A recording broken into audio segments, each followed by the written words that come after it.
একদিন এক মেয়ের জীবনে হঠাৎ ভয়ঙ্কর ঘটনা ঘটল। একজন রহস্যময়ী নারী তার দিকে তাকিয়ে হালকা করে এক ধরনের জাদু করল। পরের মুহূর্তেই সুন্দরী মেয়েটির শরীরে অদ্ভুত পরিবর্তন শুরু হয়ে গেল। তার ঘন কালো চুল ঝরতে লাগলো, ত্বক কুঁচকে যেতে লাগলো, আর অল্প সময়ের মধ্যেই সে একদম বুড়ি মানুষের মতো হয়ে গেল। মেয়েটি আতঙ্কে চিৎকার করে উঠল, আমার চুল, আমার মুখ, এটা কিভাবে সম্ভব? কিন্তু সে জানত না এই পরিণতির পেছনে আসলে তার নিজের লোভ আর হিংসাই দায়ী। কিছুদিন আগে সে গোপনে তার ডরমিটরির ভেতরে একটি রহস্যময়ী আত্মাকে পূজা করা শুরু করেছিল। সে বিশ্বাস করত এই আত্মা তার সব ইচ্ছা পূরণ করতে পারবে। লোভে পড়ে সে সেই আত্মার কাছে প্রতিজ্ঞা করল, আমি যদি অনেক ধনী হতে পারি তাহলে আমার জীবনের 5 বছর দিয়ে দেব। তার এই প্রার্থনা অদ্ভুতভাবে পূরণ হয়ে গেল। পরের দিনই সে হঠাৎ লটারিতে 10 মিলিয়ন টাকা জিতে গেল।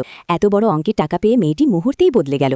বিশেষ করে তার রুমমেট শুশুকে সে সহ্য করতে পারত না। আসলে শুশু যে কে সেটা জানত না, কারণ শুশু দেখতে সুন্দর, সবাই তাকে পছন্দ করে, আর তার পরিবারও ধনী। এরপর অদ্ভুত এক দুর্ঘটনা ঘটল। তারপর হঠাৎ একদিন ক্লাসে একটি ছেলে ফুল হাতে নিয়ে প্রপোজ করতে যাচ্ছিল। মেয়েটি তখন দাঁড়িয়ে যায় আর ভাবছিল যে তাকে করবে, কিন্তু ছেলেটি শুশুকে গিয়ে প্রপোজ করে দিল। আর মেয়েটি রাগে তখন জ্বলছিল, আর ক্লাসে সবাই হাসাহাসি করছিল। একদিন ঈর্ষায় পড়ে সে আবার সেই আত্মার কাছে প্রার্থনা করল। সে বলল, আমাকে আরও সুন্দর করে দাও আর শুশুকে কুৎসিত বানিয়ে দাও। এই ইচ্ছার জন্য সে নিজের জীবনের 10 বছর দিতে রাজি হয়ে গেল। তারপর শুশুই জাদু করল।